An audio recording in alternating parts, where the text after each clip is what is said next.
Filmat meħud minn passiġġier abbord l-ajruplan ta' Turkish Airlines li fl-ewwel tas-sena għamel inżult emerġenza f'Malta u li xandar mill-midja torka juri l-wieħed mill-erba' Marokkini li qabżu mill-bieba ta' wara tal-ajruplan jiġri biex jaħrab mill-ajruport u aktar tard jidhru tnejn oħra. Fl-aħħar żviluppi dwar il-każ, TVM News jista' jiżvela li l-ħamis filgħodu iż-żewġ tirġiel Marokkini li nqabdu ftit tal-ħin wara li ħarġu mill-ajruport, wieħed ta' 28 u l-ieħor ta' 34 sena, intbagħtu lura lejn pajjiżhom. L-istess kien id-destin tal-Marokkin ta' 28 sena li talab l-assistenza medika u li konsegwenza ta' hekk sar l-inżul ta' emerġenza f'Malta fl-ewwel tas-sena.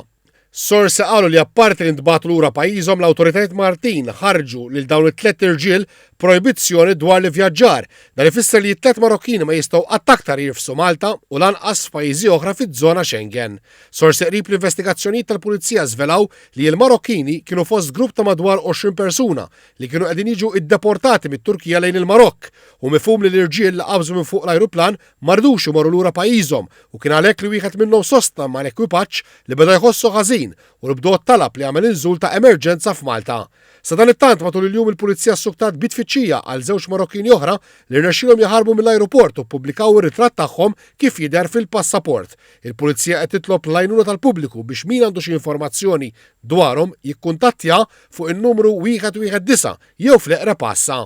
L-ajruport ta' rendikont ta' kif ġraw l-affarijiet bistqarrija li fija qal li fl-ewwel tas-sena għal ħabta tal-11 ta' filgħodu segwa l-proċedura li bija informa l-awtoritajiet, inkluż l-Isptar Mater Dei u l-dawk tal-immigrazzjoni li ajruplan ftitira minn Istanbul għal Marrakesh ingħata permess mit-torri tal-kontroll jinżel minħabba raġunijiet mediċi.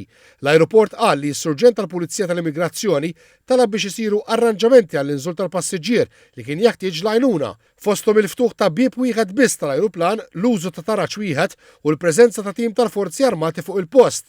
L-ajruport qal li 4 passiġġieri qabżu min-naħa ta' wara tal-ajruplan ftit tal-ħin wara li l-ambulanza telqet lejn l-isptar bil-passiġġier li kien tniżżel min-naħa ta' quddiem.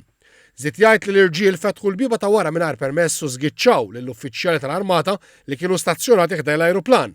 L-ajruport qal li bi prekawzjoni ingħalqet waħda minn runways u filmati mill-kameras tas-sigurtà urew l-4 passiġġieri maħruba qabżu lil uħ tal-ħadid li jdawwar il-perimetru. Il-mitjar infetaħ mill-ġdid fis-sija u 22 minuta u ntqal li l-ajruplan ingħata l-permess mill-awtoritajiet jitlaq minn Malta s-sija wara. L-ajruport qal li fl-inċident ġew segwiti l-proċeduri kollha ta' koordinazzjoni mal-awtoritajiet tal-Istat u qallu impenjat jibqa' joffri lill-istess awtoritajiet appoġġ fl-investigazzjoni.